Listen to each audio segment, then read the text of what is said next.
سطحی طور پر لگتا ہے کہ یہ مسیح یسوع خود ہے، پر ایسا نہیں، یہ فرشتہ ہے اور وہ مسیح یسوع ہے جو خداوند یسوع کے بارے میں نے بتایا کوئی ایسا لقب یا حوالہ ہمیں نہیں ملتا۔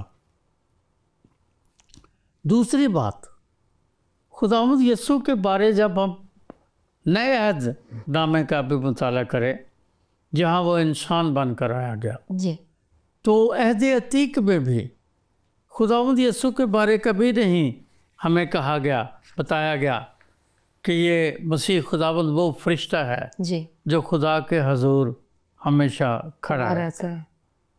دوسری بات، اسے جو کام دیا گیا ہے، جو ذمہ داری دی گئی ہے، وہ ذمہ داری یہ ہے کہ اس کے ہاتھ میں وہ سوز ہے جس میں ہم نے سیکھا کہ مقدسوں کی دعائیں ہیں، اور مقدسوں کی دعائیں جو ہیں وہ مسیح یسوع کے ذریعے جو کچھ مسیح یسوع نے کہا میرے نام سے مانگو گے وہ تمہیں ملے گا، وہ مسیح یسوع کے ذریعے تو خداوند کے سامنے پیش کی جا سکتی ہے، کیونکہ یسوع نے کہا کہ میں اور باپ ایک ہے۔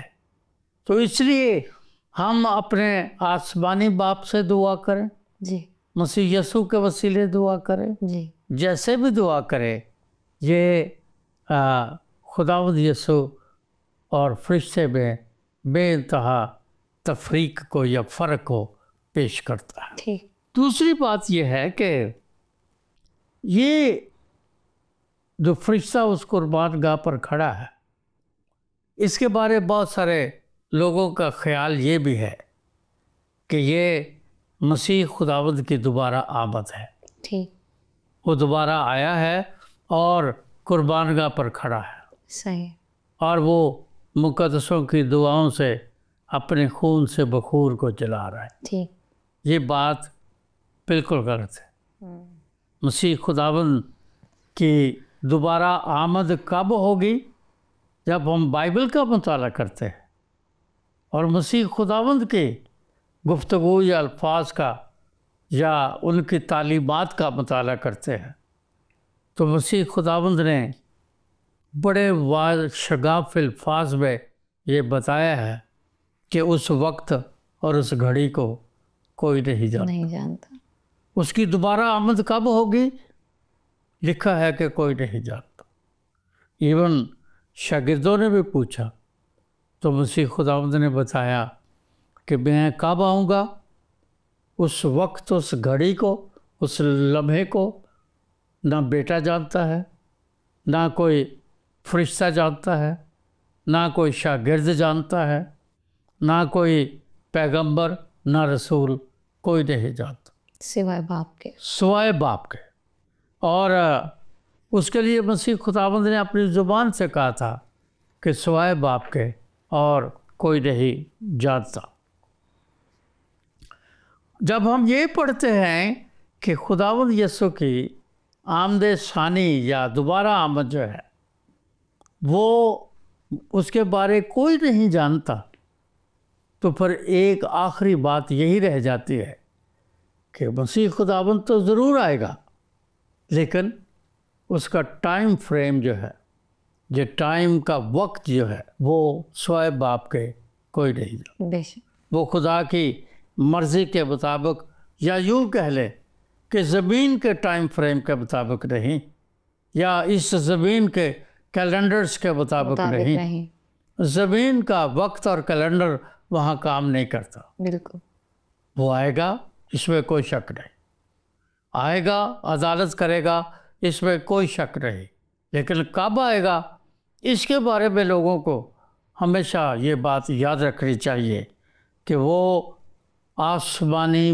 باپ کے ٹائم فریم کے مطابق آئے گا، جو ٹائم خداوند نے مقرر کر رکھا ہے آسمانی باپ نے۔ جو سب سے اہم بات ہے وہ یہ ہے کہ وہ کب آئے گا یہ تو کوئی نہیں جانتا، پر مسیح خداوند نے یہ ضرور کہا تھا کہ دعا کرتے رہو، دعا کرتے رہو اور ٹھہرے رہو. اور ٹھہرنے اور دعا کرنے کا مطلب کیا ہے، جس کے بارے سوال کیا گیا ہے کہ کیا ہماری دعائیں براہ راست خدا کے حضور نہیں پہنچ سکتی؟ ایسا نہیں ہے. ہماری دعائیں خدا کے حضور براہ راست پہنچ سکتی ہے. سوال جو میں سمجھتا ہوں لوگوں کو سمجھنا اور سیکھنا چاہیے وہ یہ ہے کہ دعا کا معنی کیا ہے. کیونکہ دعائیں تو ہر مذہب کے لوگ کر رہے ہیں، جی، مسیحی، غیر مسیحی، جو بت پرست جنہیں ہم کہتے ہیں یا بت پرست نہیں بھی ہیں، جو کسی بھی طرح کے مذہب کا یا نظریات کا یا اعتقادات کا شکار ہیں یا ان پر ایمان رکھتے ہیں، دعا تو وہ بھی کر رہے ہیں. خداوند یہ سنیں کہ اس دعا کی بات کی ہے. یہ عہد عتیق میں جو دعائیں کی گئی ہیں وہ دعائیں کیا ہیں، اور عہد جدید میں دعائیں کیا ہیں، اور کس کے بارے یسوع نے کہا ہے. جی، یاد رہے کہ دعا کے لیے عبرانی زبان میں اور یونانی زبان میں جو الفاظ عہد عتیق اور عہد جدید میں استعمال کیے گئے ہیں، ان الفاظ کے 3 معنی اردو زبان میں بنتے ہیں. پہلا معنی جو ہے وہ ہے کہ دعا کا مطلب ہے خدا سے گفتگو کرنا، جی، جس کو لوگ اکثر کہتے ہیں کہ جی خدا سے باتیں کرنا. یہ آدھا جواب ہے. خدا سے باتیں کرنا آدھا جواب ہے. یرمیہ کے صحیفے میں لکھا ہے 33ویں باب کی 3 آیت میں، جی، مجھے پکار. اب یہ ایماندار کا یا مقدسین کا یا جو بھی لوگ دعا کرتے ہیں، یہ ان کا کام ہے کہ وہ دعا کرے. مجھے پکار اور میں تجھے جواب دوں گا، اور بڑی بڑی اور گہری باتیں جن کو تو نہیں جانتا تجھ پر ظاہر کروں گا. اور جب ہم بائبل کا مطالعہ کرتے ہیں مکاشفہ تک، تو جب مقدسوں نے دعائیں کی تو آسمان سے جواب ملا کہ تیری دعا سنی گئی. اس کا مطلب یہ ہے کہ جب ہم یہ کہتے ہیں کہ دعا خدا سے بات کر رہا ہے تو یہ آدھا جواب ہے. پورا جواب یہ ہے کہ خدا سے گفتگو کر رہا ہے. یہ جو مقدسوں کی دعائیں ہیں جو اس بخور دان میں ڈال کر پیش کی گئی ہیں، اگر دیکھا جائے تو یہ ان مقدسوں کی دعائیں ہیں جو مصیبت کے دور میں جو دعا کر رہے ہیں. وہ انفیکٹ ان کو تو دعا کرنے کی اجازت ہی نہیں. اب ابتدائی دور میں، کیسر نیرو کے دور میں، کیسر دومیتیان کے دور میں، ٹائٹس کے دور میں، تو ان کو تو دعا کرنے کی اجازت ہی نہیں تھی. ان کو تو خاموشی سے زبان بند کر کے اپنے دل کے اندر خدا سے گفتگو کرنی ہوتی تھی. اور چونکہ وہ خدا سے گفتگو کرتے تھے تو اس لیے صرف وہ دعا گو بندہ یا دعا گو بندی، اور خدا جانتا تھا کہ اس نے دعا میں کیا کہا ہے اور اس نے دعا میں کیا مانگا. بہت سارے لوگوں کی دعائیں تو ہمیں پتہ ہی نہیں کہ وہ کیا کرتے تھے. بشپ پولیکارپ کو جب اسمرنا میں شہید کیا گیا تو لکھا ہے کہ جنرل نے اس سے کہا کہ اگر اب بھی تو یسوع کا انکار کر دے تو تجھے چھوڑ دینے کا میرے پاس اختیار ہے.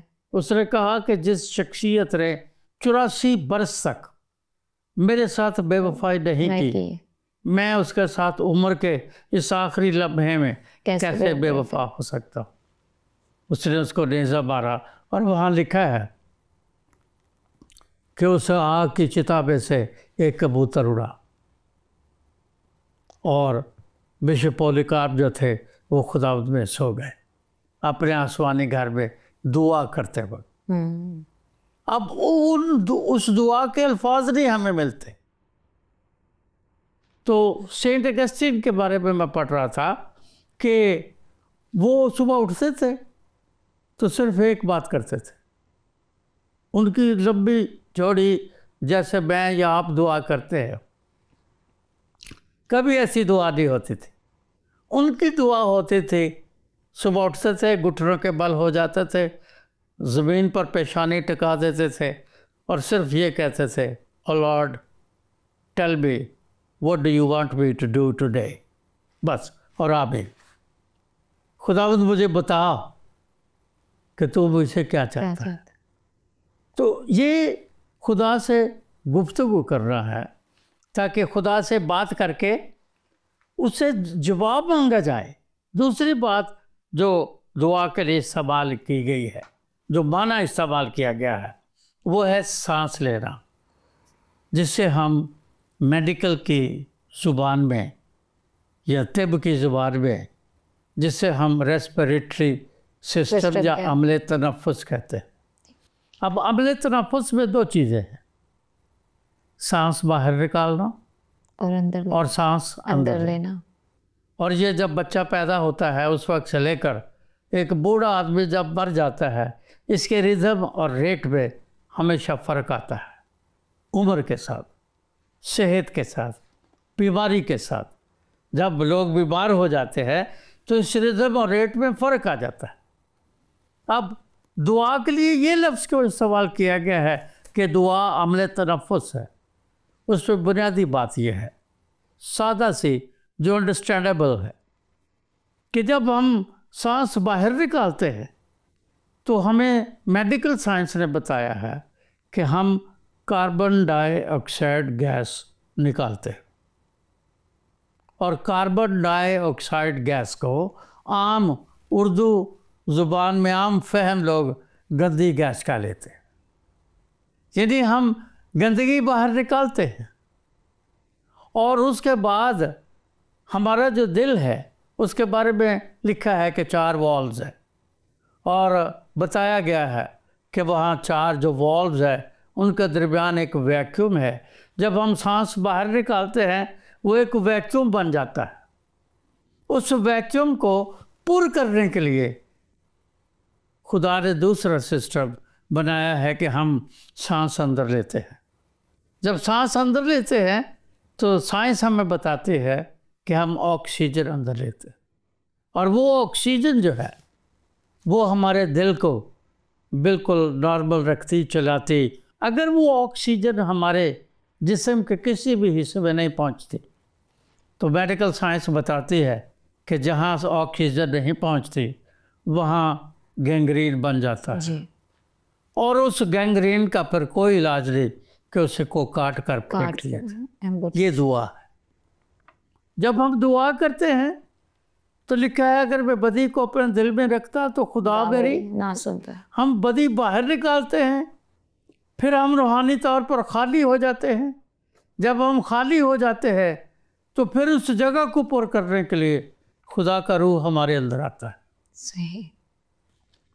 جب وہ آ جاتا ہے تو پھر ہم اندر سے دھل کر پاک اور صاف ہو جاتے ہیں، اور خدا ہمارے دل میں روح القدس کی صورت میں سکونت کرتا ہے. اور جب سکونت کرتا ہے تو پھر کبھی وہاں سے نہیں جاتا. یہ آنا جانے والا سسٹم خدا کے حضور میں نہیں ہے. جس کا دل ایک دفعہ روشن ہو جاتا ہے، جس کا ضمیر ایک دفعہ روشن ہو جاتا ہے، پھر خدا اس کی مدد کرتا ہے کہ وہ روشنی، یہ جس کو انگلش میں الومینیشن کہتے ہیں، وہ اس کے اندر قائم رہے گا. اور یہ بات ہمیں نبیوں میں نظر آتی ہے. پھر خداوند ان کی مدد کرتا ہے کہ وہ روح القدس کی اس اتھارٹی کے ساتھ جو ان کے دل میں ایک مسکن بنا چکا ہے، اس سکڑے دروازے میں سے گزرتے چلے جائے، ورنہ انسان یہ نہیں کر سکتا. بے شک. اور تیسری بات جو معنی دیا گیا ہے وہ ہے بانسری میں پھونک مارنا. اب بانسری آپ بھی خرید سکتے ہیں، میں بھی خرید سکتا ہوں، کوئی بھی خرید سکتا ہے. بانسری خریدنے پر یا پاس رکھنے پر تو کوئی قطعاً کوئی جرم نہیں ہے، لیکن اس بانسری میں سے سریلے نغمے پیدا کرنا یہ اس کے بس کی بات نہیں ہے. اس کے لیے ضروری ہے کہ ٹریننگ دی جائے. یوحنا بپتسمہ دینے والے کے شاگرد اس کے پاس آئے, انہوں نے ان کو دعا سکھائی. یہ کیسے ممکن ہے کہ یوحنا بپتسمہ دینے والے کے شاگرد یہودی ہیں اور انہیں دعا کرنی نہیں آتی؟ انہیں دعا کرنی آتی ہے, لیکن وہ یہ سمجھتے ہیں کہ یہ دعائیں جو وہ کر رہے ہیں ان میں سے سریلے راگ پیدا نہیں ہو رہے کہ خدا کا تخت اس پر لگے. وہ ان کو دعا سکھاتا ہے. پھر اس کے بعد مسیح یسوع کے شاگرد بھی اس کے پاس آتے ہیں. پھر وہی بات, اب یسوع کے شاگرد جو اس نے چنے ہیں, کیسے ممکن ہے یہودا اسکریوتی سمیت کہ ان کو دعا کرنی نہیں آتی؟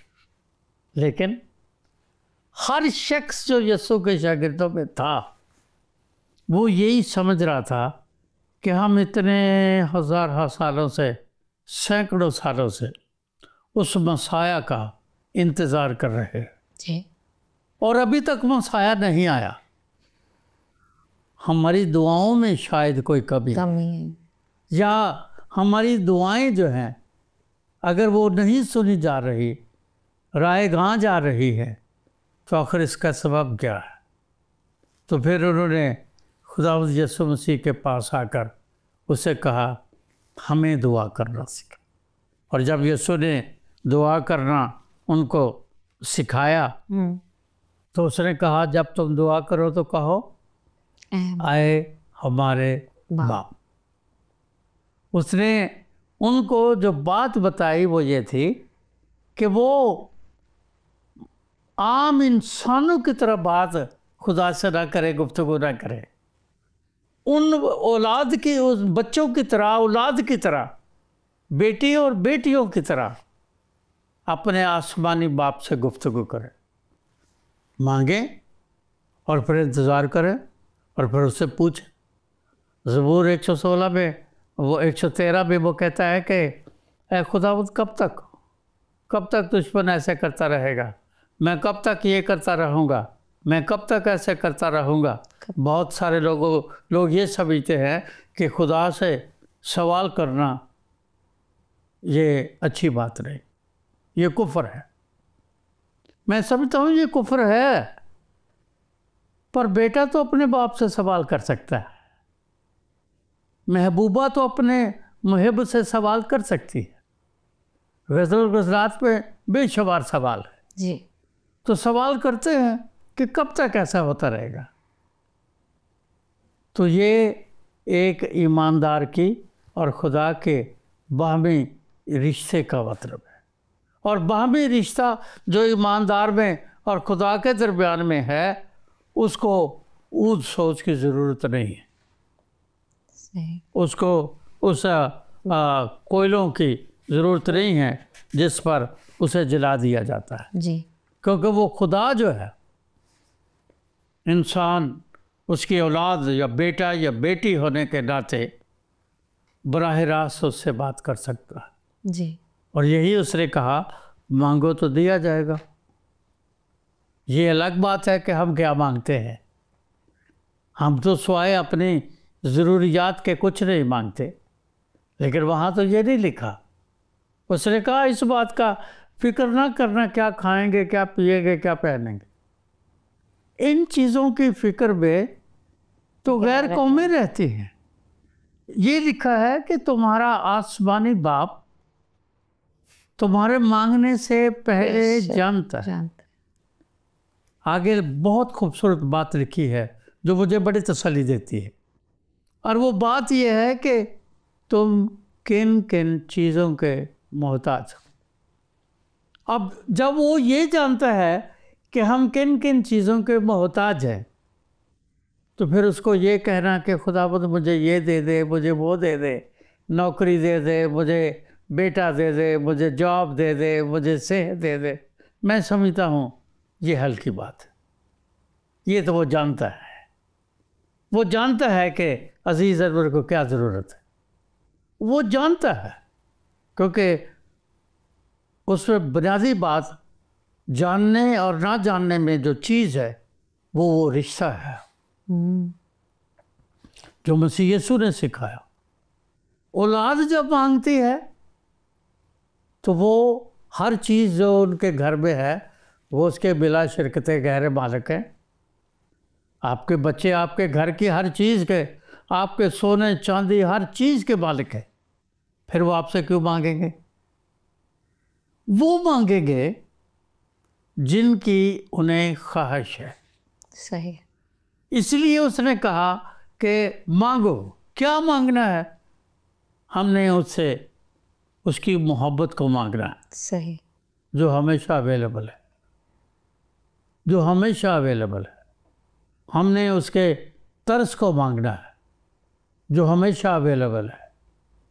ہم نے اس سے اپنی مخلصی کو مانگنا ہے، قبر اور موت اور ابلیس کے سے نجات کو مانگنا ہے جو ہمیشہ اویلیبل ہے، جس کو دینے کے لیے آیا۔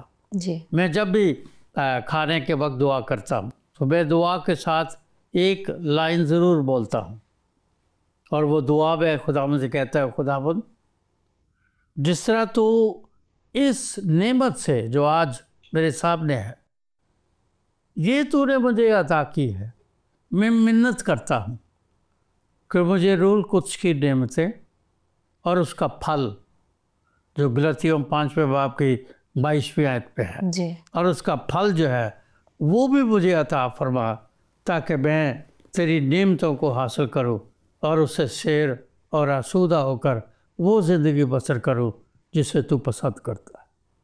یہ ہے کہ وہ دعائیں جو وہ اس سوز میں ہیں، وہ انسان کی یا ایماندار کی، میں ایماندار کہوں گا، یا مقدسین کی اور خدا کے درمیان ایک باہمی رشتہ ہے، جی، جو دعا کرنے والوں اور جس کے حضور دعا کی جاتی ہے اس کے رشتے کی گہرائی کو، لمبائی چوڑائی کو بیان کرتا ہے، جس کا نمونہ مسیح خداوند نے شاگردوں کو دعا کرتے وقت سکھایا، جب دعا کرو تو کہو اے ہمارے باپ۔